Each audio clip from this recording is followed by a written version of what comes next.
Welcome back to the Dean Obeidallah Show. We're live here Friday, March 1st, the first Friday of the month and the third hour on every Friday. It's time for What Just Happened. As we look back at the insanity of the week, joining us, three great champions. Nida Khan is back. She's an independent journalist, analyst. She's written for Huffington Post, Essence, CNN, and much more. Nida, good to see you. Good to see you too, Dean. I'm glad to be back, and I'm actually really happy to be on with two of my favorite people, with John and Maysoon. This is great. I feel like this is a big reunion show, so good to be on. And you look reasonably happy, which is unlike you. So it's good to see you there. Maysoon Zayid. You do. She looks organically. People can't see this. Organically happy. Usually Nida's like, I'm sorry to be the downer. That's the beginning of every statement Nida makes usually on What Just Happened. I'm happy to bring everyone. I'm sorry to bring everyone down. Also back, my good friend. I have two other good friends here. Maysoon Zayid. She has the #1 TED Talk, co-founder of the New York Arab American Comedy Festival. Shiny Misfits coming out. I was just going to say that. Can I do the intro? Can you pretend it's my show?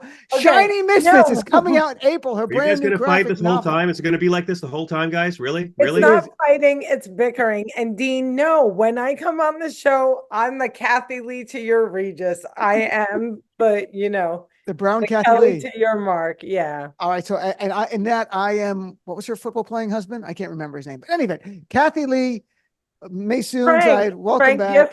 Shiny Misfits in April. And when it comes out, Mason's going to come on the book and do an actual reading of a graphic novel on radio. It's going to be great. And also back, it's John Fugelsang. Every night I say his name. Literally, I go, and don't go anywhere. Coming up next, John Fugelsang holds Tell Me Everything right after the show every night. He's touring with the Sexy Liberal comedy tour with Stephanie Miller and one of the top political comedians in America. John, good to see you. Dean, thank you. I am the escort to Maysoon's Frank Gifford to your Kathy Lee, and it's a real pleasure, real pleasure to be here. I've got an exciting new sneaker line I'm looking to sell to your fans, and that's all really I'm here to talk about. Do you have a name for it yet? No. Air Fugelsangs? Eugene Carroll wants to go shopping. That's the name. Nice, very nice. Yeah, it's so great that he does the rape humor. But thank you for starting with that, Catholic man. He doesn't have. Let me tell you, I'm sorry. Wow. Seeing mediocre men being held to account for their actions is one of my favorite things of this century, Maysoon. You're not going to take that away from me. John, send me a pair. I'll do a free promo for you, like Fat Joe did. Air Fugelsangs. I think Air Fugelsangs are. I think there could be a great idea. Air Fugelsangs sounds too like a Nazi villain in the last Indiana Jones movie. I didn't see a hair Fugelsang, but you're right. In the last, but you can sell them the Sexy Liberal tour as merch. Yes, and we're going to be announcing we got a big tour coming up this year. We're going to be making a big announcement on Monday, but bringing the Sexy Liberal tour to an unsuspecting town near you. That's great. I look forward to seeing it. And so let's start with one of the big issues of the week, which was frustrating for many people. The U.S. Supreme Court woke up after 3 weeks and goes, oh, you know what? We're going to hear that case about impunity. Can Donald Trump send SEAL Team 6 to kill his opponent, and we're going to expedite it. So we'll hear the arguments in 2 months. I looked at their calendar. They have a lot of dark days. They didn't need to wait 2 months, but what they've done is push off the January 6th trial, likely to the fall, if never during our lifetime. So Maysoon, let's start with you here, since you follow this garbage. Now, I know that you have some visceral reaction to all of this. Are you surprised at all that the system is protecting a rich white man? We can start there. Let's start with Ruth Bader Ginsburg, because this is all her fault. Okay. So I can blame women for what's happening to women and to America right now. Usually I like to blame white men, and I like to put the onus on them for everything that's destructive in the world. But no, this is Ruth Bader Ginsburg's fault. Listen, the Supreme Court has the words in it, supreme. It is a real symbol of supremacy, like, all joking aside. These assholes are not elected. They have like a little boys club where like RBG went on an elephant with Scalia before somebody smothered him in Texas, and we pretended that didn't happen, but whatever. And now you have a court that's run by 3 people that were picked by the guy who led the insurrection, who now they're wondering if he should be indicted or not. Like, shouldn't all of them be recused? Shouldn't Clarence Thomas be in jail? Shouldn't Ginny Thomas be in Gitmo? Like, it's a Supreme Court because it's a symbol of supremacy. It's a symbol of keeping white power. It's a symbol of keeping all the privilege and power. That's what the Supreme Court does. It doesn't serve poor people. Look, Roe getting overturned, which, me and my buddy Liz Winstead tour all over the world trying to stop this, right? Roe getting overturned. It's not like rich girls can't get abortions. Rich girls can get abortions any day, and they'll TikTok it, and it'll be fun. It's poor girls in Alabama that are going to die. True. When, so Exactly. that's what I think of the Supreme Court waking up. They can go the F back to sleep for all I care. Maysoon, I'm going to have to wear glasses like the other people from now on, Oh, so we can all look alike now. This is my reading glasses. This is what I'm at the point in my life. I have contacts and reading glasses. Then I'm going to have something in front of that and then something else beyond that, and I have to backlight myself at all times so I can read the paper in front of me. What? And then you'll be like Selma Blair. You'll steal all of my gigs in the disability community because you'll be blind, and that's going to be Selma Blair. Welcome all right. to the disco. Let's go to Nida Khan, our next contestant, on what the F is people doing, and are they just protecting a rich white guy once again? And should we be surprised? And does it matter in the big picture? Because still, we were going to have to win the election on our own. Didn't matter if he was convicted. So let me first say I've been wearing glasses since I was 14, so don't feel bad. So they're still on in full effect, and my eyes are getting slowly more and more out of whack, to quote a line from my cousin Vinny. Okay, but anyway, in all seriousness, I need to be serious. I agree with you, Maysoon, 1000%, and I'm glad you brought up Ruth Bader Ginsburg, but I'm also going to add to that and bring it back to the white man and talk about Merrick Garland because of his delay, like his desire to seem, quote unquote, apolitical or whatever he was trying to do. And the fact that he didn't do enough early enough is also why we're in the situation we're in. I'm not surprised at all. I don't think anybody on the panel is surprised at all. And it's just unfortunate that this is the dilemma we're in, right? Like, he's going to be the nominee, and then we have Biden on the other side, which is a whole separate conversation. And this is in a country of 300, whatever it is, 300 million people. This is what it boils down to. These are our choices. And I find it utterly depressing and frustrating. But again, not surprised at all. And like Maysoon said, power protecting power. And this is, he got 3 Supreme Court justices, and this is exactly what he knew would happen as well, and what the GOP knew would happen too. And John, any surprise from your point of view or your listeners? I imagine there was a lot of frustration, even anger. I mean, that's what I had on my show. Look, at a time, I hate to disagree with everyone, but at a time when it's so hard to rely on people, isn't it comforting to know that the Supreme Court is worth every penny that was paid for them? Really? Isn't it nice to know that you can get a return on your investment for years and years, and all those yacht trips didn't go to waste? I'm sorry. I think this is just a smart bribe back better is what I call it. Bribe back better, and that's the system we live under now.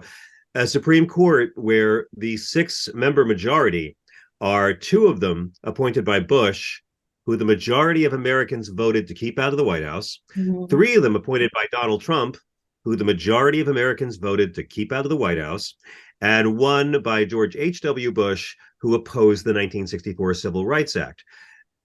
The American people do not decide who decides the laws for the American people.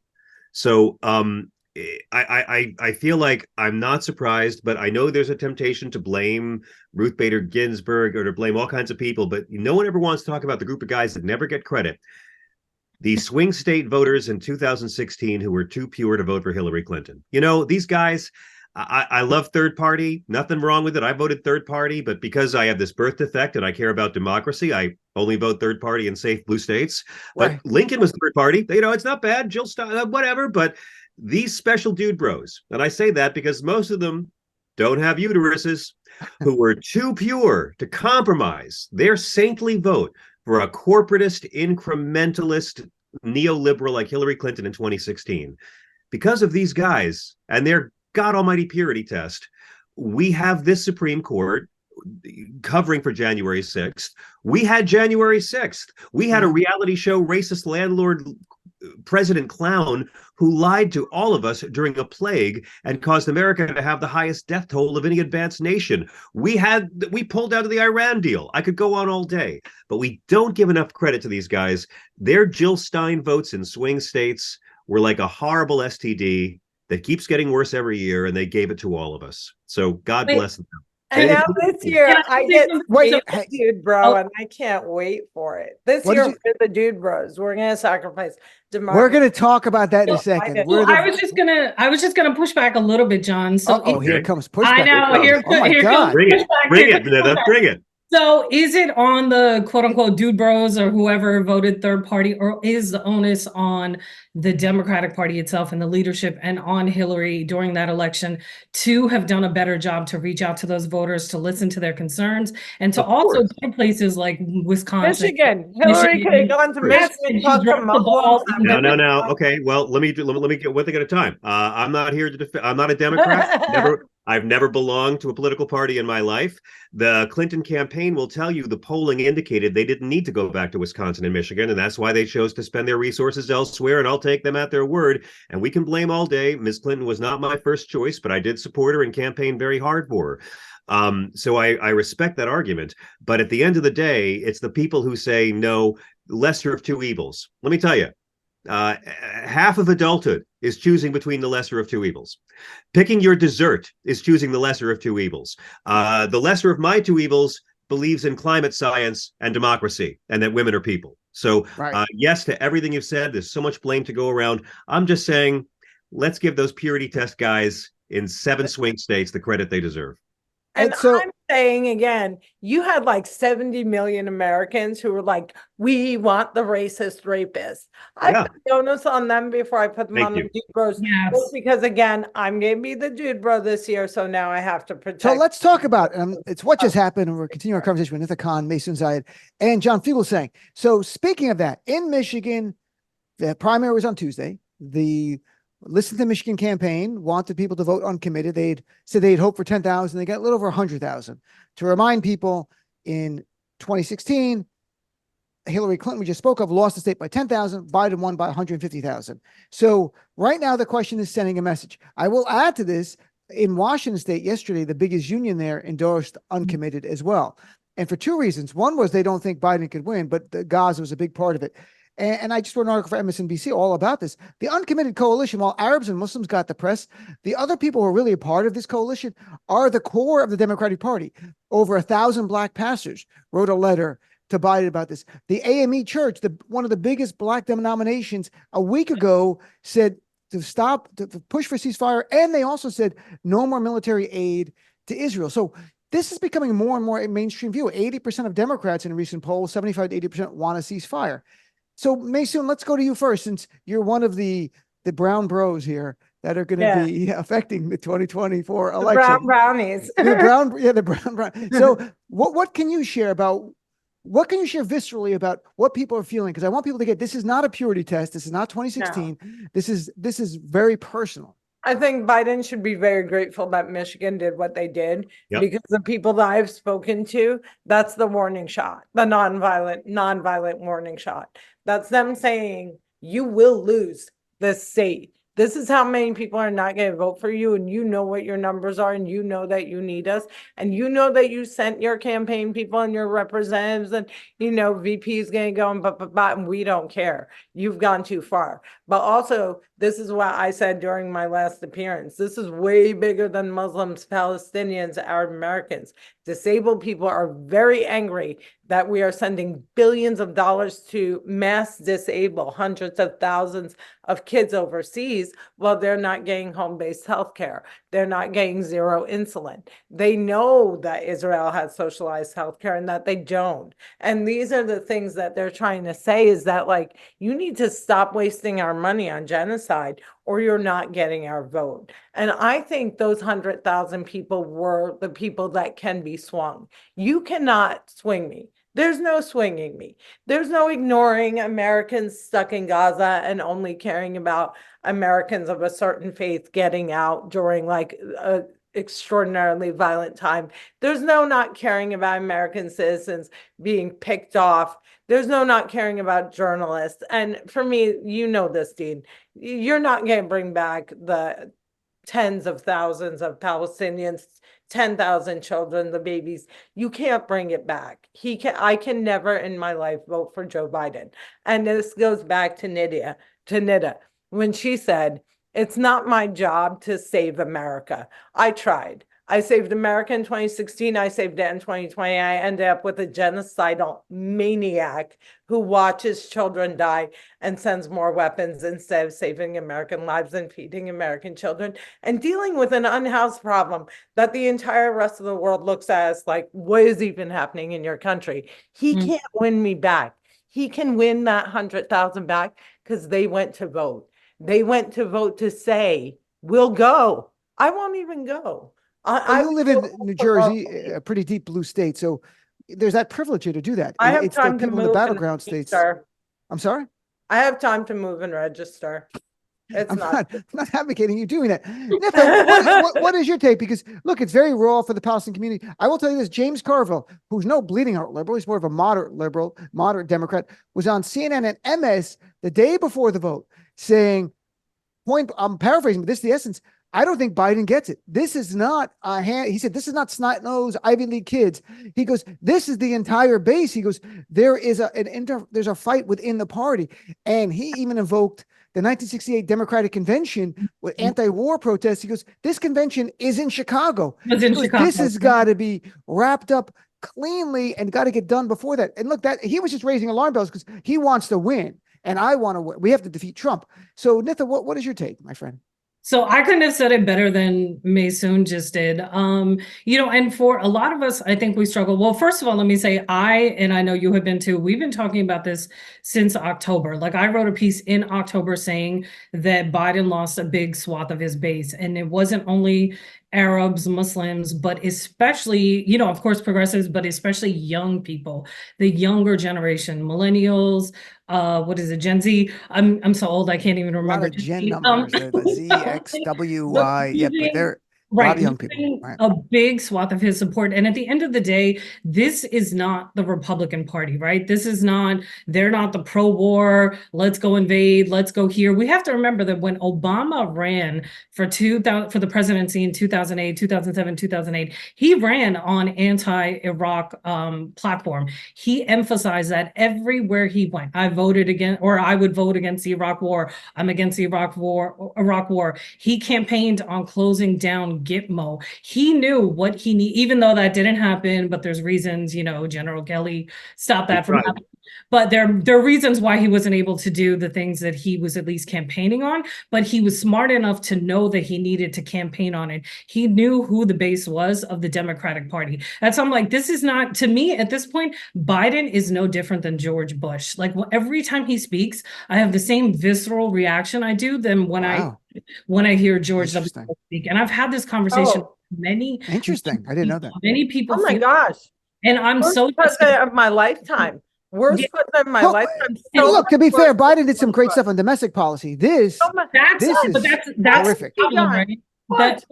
That's what I was going to say. The first 2 years, they delivered some really good stuff on infrastructure, helping our veterans, COVID relief, all of that. So to me, domestic policy did a very good job. Democrats pushed him, but he did a very good job. This is horrific. And it is, and that's the thing, Dean, where I can't speak for every Muslim or Arab, but I know for me personally, and a lot of people that I know, this is fundamentally what we often struggle with, because domestically, Democrats are obviously better for us, but internationally and foreign policy wise, things rarely, if ever, change in terms of war, in terms of brown people being killed all over the world. That stuff does not change no matter who's in office. And it always ends up being like, okay, from a selfish perspective, we're going to vote Democrat because it's better for the country, it's better for democracy, it's better for us here. But internationally, those dynamics barely ever change. And this, I think, for the first time, Americans are seeing directly the ramifications from war, from bombing, seeing all the visuals from, like on the ground directly, because they're not being filtered through traditional media outlets. They can go on their phones, they can go on apps, they see all the videos, they see all the reports. And this is why you're having this groundswell of protest to a level we've never seen. And not to mention 30,000 people killed in just a matter of months. Like the level of horror and death and destruction is beyond any words that I even have left at this point. So it's really, I don't believe in sitting out anything. I always vote. I believe in the power of the vote, but I'm just struggling with, like, it's going to take everything in me to vote for Biden. And I don't know what I have to do to make that happen. It's going to be really hard, but I know it's better for us here but it's just like, it's a horrible situation to be in. And I go back to what I said earlier. I hate the fact that this is what it's coming down to, our choices, Biden or Trump. And John, before I go to you, quick thing. I would just want to say to my fellow Democrats, telling our community, but Trump will be worse. Yeah, that's an argument for October and November. Right now, what we want is empathy and compassion. What we want now is you joining with us to press for a ceasefire. And people tell me, well, Biden's trying. Biden, this last week, vetoed a UN Security Council resolution. We're the only nation say no to a ceasefire. He could do more, and that's what we're trying to get him to do, because I'm a Democrat. John is in the middle. I truly am a Democrat, and I want not in the middle, Dean. Oh, you're not right. You are liberal. No, I don't mean you're centrist. I'm sorry. I just mean you're not Democrat nor Republican. I'm a liberal, a progressive. I believe in the democratic values on where we are today. The party's moved, and I'm happy where we've gone. And on this issue, I think what Biden's doing is inconsistent with the Democratic base, because I see that 75 to 80% of the base want a ceasefire. There's just a poll 2 days ago, 60% of Jewish Democrats want a ceasefire. That number is going up. Some of the leading voices are Jewish Voices for Peace that are out there saying not our name. So it's not like it's Muslims versus Jews or anything. It's Biden ignoring what the base wants. That was so frustrating here. When you have 80% of your base saying something, you're like, well, I'm going to work at my own level. He could do more. And that's what people don't get. So but I want to go to John. John, what's your take on it? You've heard Maysoon and Nathan. I'm sure your listeners have called and you've had conversations. What do you think? Well, I know all the arguments, right? I mean, all the arguments, and as Netanyahu is committing war crimes and ethnic cleansing for one reason, to keep himself out of jail, hang on to power a little longer. And it wouldn't be hard for a president to call for a ceasefire and point out that this war crime ethnic cleansing campaign does not make the people of Israel safer. Now, I know all the arguments we're going to hear from our friends, and I respect them all, that yes, Donald Trump would be light years worse, and he would be. Donald Trump would cheer the slaughter of Palestine civilians. Donald Trump wants to bring back his racist, anti-American Muslim ban. And yes, I know that Joe Biden behind the scenes is working for a ceasefire. I know the brief ceasefire we had before Christmas, he deserves credit for. I know all that. And most likely that'll be old news by the fall, and we won't be having this discussion. But I'm so inspired by what the voters of Michigan did this week. When Colin Kaepernick took a knee, he could have given the finger. He could have done something antisocial. He could have done something disrespectful. He could have done something to hurt the country punitively for the sins this country has visited upon African Americans. But he didn't. He did something deferential. He did something respectful within the confines of what he was doing, a nonviolent protest that was constructive. These voters, these 100,000 Arab Americans, and a lot of them, by the way, weren't Arab Americans. A lot of them were their allies who care in Michigan. And they could have stayed home. They could have voted for a Republican. They could have voted for Dean Phillips and really sent a screw you to Joe Biden. They didn't. As you guys said, they sent a warning. They said, hey, we're letting you know what we could do. We have a loaded gun right here, and we're not going to aim it at you. But we're letting you know that we're armed too, and we're part of this discussion. And I would find it very hard to believe that this White House isn't going to learn constructively from it. One thing about Joe Biden that I will give him credit for, and maybe it's all politics, but he seems to be an old white guy who learns and is willing to adapt with the times, even if it's just to help get himself elected. I can't believe that Joe Biden in 2020, who was light years more progressive than the Joe Biden we had in 2008. So I'll acknowledge all that. And I think that this protest will go a long way to not just making him a better candidate, but hopefully a more decent leader, because this doesn't help Joe Biden any more than it helps the people of Israel.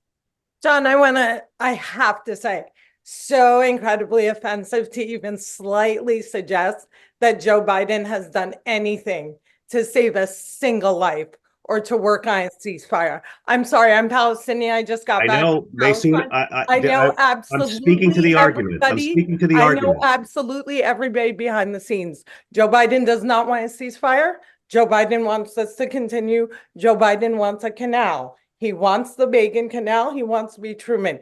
Joe Biden is doing absolutely nothing to save a single life. So if we're going to say Joe Biden's a good guy, he did 1, 2, 3. I'm speaking to the argument, Maysoon. I'm speaking to the argument that we're getting. I'm speaking to the argument we're getting from our Democratic friends. Yeah, so I have a question for all four of us. Is Oh. America a democracy? This is why I'm not We're a voting. Democratic Is Republic. is We're a whatever. republic. Are we representative of the people in any way, shape, or form? Is there any point in voting when you have millions of people on the street over and over every single weekend being completely ignored by their government, a Supreme Court we don't vote for, and an electoral college that gives Trump or Bush the win if the right state? But this is silly. I played along. I was a delegate for Obama. I was a huge, huge surrogate for Biden. I now see that 5 months into a genocide, people are in the streets more and more every single week. They have not stopped, and nobody cares. Not just Biden. Who are the senators that are supporting us? Nobody. No, there are, but there Nobody. no, there are a few. Van Hollen has been amazing. such Chris a Murphy's been few. amazing. Senator Tina Smith. No, there are more than ever. That, to my point, Is it Maysoon, to representative that, of the people? years 2015, when the last Gaza war that went on, and about that was one of the bloodiest one before this one. A little over 1,000 Palestinians, if I remember correctly, civilians were killed, and just like a handful of Israelis. It was unbelievable divide. Very few spoke up about a ceasefire. Very few. This time, we have more and more. So that's the point of getting involved. I'm not telling you this to make you feel better. I'm saying, honestly, it's showing we have now done. I just had a Democratic member of Congress on, Becca Ballant. She's Jewish. She was the first Jewish member to call for a ceasefire a month and a half ago, 2 months ago. We have so many Democrats, 60, Out of 70. hundreds. Out So- of hundreds. Yeah, but the Republicans are never going to. The representative Republicans are of the people. cheerleading for the death of Palestinians. Even the Christians, they don't even care. Christians are getting killed in a church, literally killed in a church. The Neither Vatican do put the a statement that they don't care Neither does the 'cause they're brown. Catholic president. because they're. The Catholic president didn't condemn I'm the not defending Biden on this. I'm telling you, I think we're changing. Look at the younger people. Look at the polling. Years ago, it wouldn't have been like this. I There's think the definitely base changes Publicly before the say it leadership. would be worse Let under me ask a quick Trump thing, when John. it wasn't. Let me ask John, do you, on some level, haven't we seen the past where the base changes before the leadership, and then from the base comes new leaders? And if the leaders who don't move, don't evolve, then we elect leaders from that base who come up. Because that's what I see. This is horrific in Gaza, unlike anything I've ever seen. My only optimism, I think the future is much brighter for the Palestinian people and the region going The forward. And I could be refugees wrong. going to Egypt, those Palestinians, the 2 million that'll never come back, while we change our There's lead. look, I can't go backwards in time. What are you going to Joe say? I mean, I'm not trying to get you to support Biden. That's up to No, you. I'm not I'm telling you that I'm saying that I am more hopeful because of what we're seeing now. I've never seen this. We've been alone, Maysoon. Every conflict, we've been the only ones talking about But it. the government doesn't care that millions of people They're going to. are They're in the going to. street. I'm telling you, we're Yeah, going to change the policy. Can I just say real quick? I think you're both right, because so I tweeted last week or something a picture of a pro-Palestinian protest that I covered when I was in college, and it was I actually retweeted one of the first. Oh, okay, thank you. One of the first articles that I ever had published, and from that point until now, this is definitely the most vocal, the biggest, largest number of people we're seeing advocating for Palestinian rights, both here and around the world, more than I've ever seen in my lifetime. That is true. But to Maysoon's point, because of money in politics, because of organizations like AIPAC and people flooding our elected officials, you don't see enough change on leadership level. And the United States, again, is the one that has vetoed the ceasefires. Biden bypassed Congress, sent weaponry. I mean, he's doing everything possible to enable this. He went and hugged Netanyahu. You know, if Trump is such a threat, right? Trump is the autocratic, dangerous, whatever. That's what Netanyahu is in Israel. So why are you going here and hugging him? And what John was saying earlier, John, I'm going to push back again a little. Sorry, but pushback alert. We should put a thing up. Pushback alert. I'm still waiting to answer your question, Dean. Go ahead. I know it's in terms of Biden, you know, changing his ways or whatever. I don't think so, because I think they've determined, first of all, they never even met with the community, with Palestinians, with Arabs or Muslims. I didn't say he changed his ways. I didn't say he changed his ways in the Muslim community, Nida. No. Okay, I'm gonna get to your point, but I'm just saying Biden never met with the Muslim community, with the Arab community. Even George W. Bush pretended after 9/11. He went to mosque. Granted, he went in and invaded Iraq and caused the death and destruction of all these people around the world, but at least he pretended and stood with Muslims and said they're not all bad. Biden didn't even pretend to do that with the community, number one. Number two, I didn't suggest he did. No, right. No, huh? No, I'm not saying please, you did. No.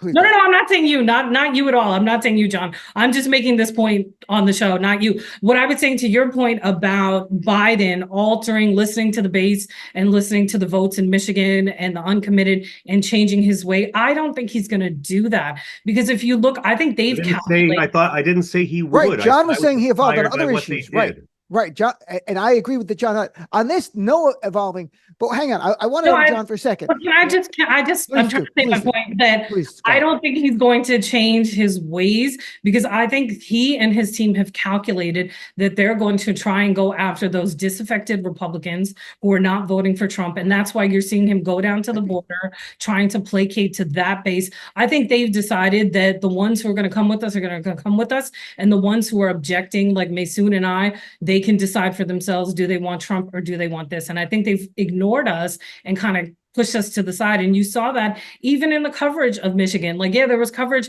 but it was a huge deal. Over 100,000 people voting uncommitted. That should be sending shockwaves everywhere. It should be a much, much bigger story. John, please. John's been waiting so patiently and so politely. And I will just say one thing, Maysoon, I don't know if we can change things, but I can assure you if we check out, we won't change anything. That's all I can tell you. It's 100% certainty. So I don't know if we check in, if we can change. 30,000 Palestinians weren't killed under Trump, so we can't actually say that would be worse. Go ahead, John. Please, John, I don't remember the question, John, but it was more, if you want to respond to anything, go right ahead, my friend. I admire and love Maysoon and her work. And I have never been a Democrat. I have never belonged to a political party. George W. Bush is the worst president of my lifetime. Your state and local elections matter much more than your presidential elections. And democracy matters on that level, if nothing else. But I also know that all of the racists and oligarchs and Christian nationalists are praying that none of you guys vote in 2024. That is true. Good for them. Their prayers will finally be answered. Look, Maysoon, I feel your pain and I share your pain. And I don't there think are days that, I can't read that when John says to a person who just got back from Palestine and sat in a wounded ward with children who are being bombed only by US weapons, that George Bush is the worst president. I don't think people realize this is happening now. We're watching it now. My phone is lighting up right now. I'm ignoring phone calls from Daheisha refugee camp right now, knowing if someone got killed, they'll still be dead when I get off. So I think that my fellow Americans being like, we get that genocide is bad, but the other guy is worse. I'm sorry, this genocide. I didn't say that, Maysoon. I know he didn't. And this president is just as bad on the Mexican border, guys. He's just as bad on racism. He's not doing good work with minority communities. Yes, healthcare is definitely doing slightly better under him. But because of the structure of the Supreme Court, it's still not doing as good as it should. Same thing with student debt. So the daylight between Biden and Trump for someone like me is not that much. And that's why I keep saying America needs to save themselves. They should not look to the people who are picking up body parts of their own loved ones and putting them in plastic bags and telling us the guy who didn't do that is worse. And that's the same point I made earlier, that when people are saying, but Trump will be worse, that's an argument you can make in October, November, and it might get some resonance. Right now is not the time to make that argument, but I've watched people make that argument in good faith. And Maysoon, you're my sister, and I feel your pain. John is like my brother in a different way, though, and I don't think John was saying you were. You're like a cousin. I think John was not saying what you're saying. He's saying, but you're hearing something, and that's what you're hearing is coming from through the prism of the pain that our community is going through. So I so appreciate what you're saying, because I want people to hear that when people are saying, I want Democrats to hear what Maysoon is saying. Exactly. That's what I'm saying. Democrats in Congress to hear what Maysoon is saying. Right. Exactly. I want MSNBC and CNN to hear what Maysoon is saying. But they won't. Right. Because fundamentally, we're all on the same page, right? Like, Yes. we are all on the same page, and we're having this kind of debate and discussion. And this is what the Democrats really need to worry about. This division, this whatever, if they care at all about whatever getting Biden elected or even their own futures in politics, this is what they need to be focusing on, and they're not. And it's, in some ways, it's a, even though obviously completely different because we're talking about genocide and mass murder, but it's a continuation of that same divide from 2016. And now it's just gone to a much bigger level because of all of this horror that is happening. So let's take a break. And my friends, I want to come back and we're going to lighten it up and talk about Taylor Swift, just to make Maysoon happy, because Maysoon loves, Maysoon's like a child. She's upset and she's crying. Like Taylor Swift, she's, what? Taylor Swift. Now she's happy. So let's take a break. We're going to come back with more of the show right after this. Ready? And welcome back to the Dean Obeidallah Show. Friday, March 1st. It's What Just Happened. And the first hour, a lot happened. The first half of the show, a lot happened. Let's go to something that's going to bring Maysoon a great deal of joy. Taylor Swift. Could she be any more perfect? She made Pop Tarts for the players on the Kansas City Chiefs, and she didn't even tell us. Andy Reid, the coach, just revealed that she did it in the past. Like, she didn't make the Pop Tarts and go, hey, media, look, I made the Pop Tarts. So, Maysoon, since you are completely team Taylor Swift, what's your reaction to this? So I'm a Swiftie. This is my reaction. Taylor has a lot of bad luck in love. She accidentally did date a Nazi, which was kind of unforgivable. Remember that. And I'm still mad at her for doing that this summer. But I feel like it was the darkest before dawn moment. She had to make the biggest love mistake of her life. And then after she crashed and burned, she got the perfect guy, right? And we all think this stuff is fake. Even I thought it was fake until she made Pop Tarts. That is not an easy snack to make. That takes a lot of commitment. They are very easy to burn and make hard as a rock. She made Pop Tarts for the team. She is madly in love with this guy. When you want a ring, you start cooking for them. You start talking about, Dean knew when I was single before I got married and divorced, I was boy crazy. When you want that ring, you start baking. You start giving that scent. And she did it for the whole team. But this is not the first time she baked. Oh, really? When you start baking, is that what it is? That's a sign of what it does. No one's ever baked for me. No, I'm laughing because I just started baking like 2 months ago or something, or 3 months. For a guy? Or for a No, just in general. So you bake because it's like, this is what your house could smell like every morning. Apples. Fresh baked banana bread. Pop Tarts not from a box. She wants to marry and divorce this guy. She does. John, have you ever baked goods for any person you were dating in the past, or have anyone baked you? Are there any baked goods in your past that someone made for you? Dean, I was promised you wouldn't ask that question. I'm sorry. I have so few conditions to doing your show, and that's always one of them in my rider. And I feel a little ambushed. We'll cut this out. I think it's great that Taylor Swift is finally getting some publicity. She's been out there for some time, and we're finally paying attention to the art and the craft and the songwriting, and that's really what matters the most. So, if her baking for her boyfriend upsets some racists out there, then that's fine by me. She's given me more pleasure from who she's upset than from her wonderful catalog of music. So, it is Pop Tarts. If she had made chocolate cake, that probably would have really angered the right. You see, she can't even make white cake. She made a black cake. Nitha, what about awkward for me anyway, because it's like the Super Bowl was awkward for me because I have the least popular opinion of anyone. I hate football, but I like head injuries. So no one wants to. So, what about you, Nitha? Any baking involved? Have you ever baked for someone? Has anyone ever baked for you? Somebody has baked for me. I will not disclose who. It's really. Sorry. That's Are off they the a senator? no, definitely not. There are no Okay. All television right. dating going on. That's But a whole different story. You should talk to Nitha about what I'm referring to, but we won't talk about it on the show Oh right my now. gosh, there's a scandal that I need to know. No, there's no scandal. Dean, why are you starting rumors? I'm not starting any rumors. You told me once about someone. We won't talk about it. They're a senator now. They weren't a senator then. Let's continue. Sorry. Oh, And yeah, they but I did didn't entertain something- him. But they tried. Oh, you I didn't. didn't entertain it. I was like, no. Okay. Interesting. Yeah, but John, I agree with you. See, look, not all disagreements. I agree with you. I love how much she upsets the right wing and the haters. That's what I love. But I'm sorry, Maysoon, my sis, I'm not a Swiftie. And I think I said this on your show before, Dean, that I don't really listen to her music. I'm not into it. It's not really my cup of tea. But more power to her. I just wish she would do something like yell ceasefire now, and that would be Thank amazing. you. She will. I'm working on it. It's going to He's a happen monster for not yelling. 31st in Madrid. She's a Listen, just one quick thing. Beyonce is the stronger performer. She is. Then Like Swiftie gets more attention, Yes. but Beyonce probably like not only baked, but she probably like did the starter dough and the everything. Like she but went. Taylor Swift did go to Rami Youssef's stand-up show. That was a fundraiser for Yeah, that doesn't Palestinian make me refugees. happy when our show was a week before and she should have supported the women. That was fun. Go But Taylor. there's only one woman on the team that produces you. So it wasn't like your show. Man, If it was you're Maysoon all Zayid's show, attention. then it would have been different. Yes, our Arab Comedy Festival was the week before at Town Hall, but Rami And was it's on our show. not for- this weekend because it got canceled. Hmm. Yeah, it's a whole different thing. Our the canceling from this war from the Middle East that affects us here.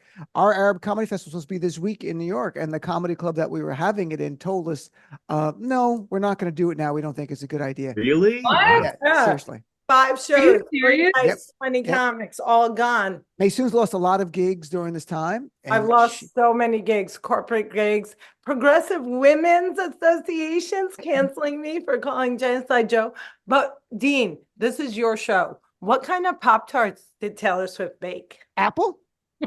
My God. I'm hoping it's Apple because that's my I'm favorite. scared. I think you should fire your producer, Matt. He hasn't really I'm the said- only one that does research on this show. Matt and Aaron just humor me. They do their thing. They really run the show. I work for them. They tell me, Dean, do more research, write some questions. Go on, here's your Zoom time. I'm chatting with John Fugelsang, Nida Khan, and Maysoon Zayid. So let's see. Did any of you know Richard Lewis? Yeah.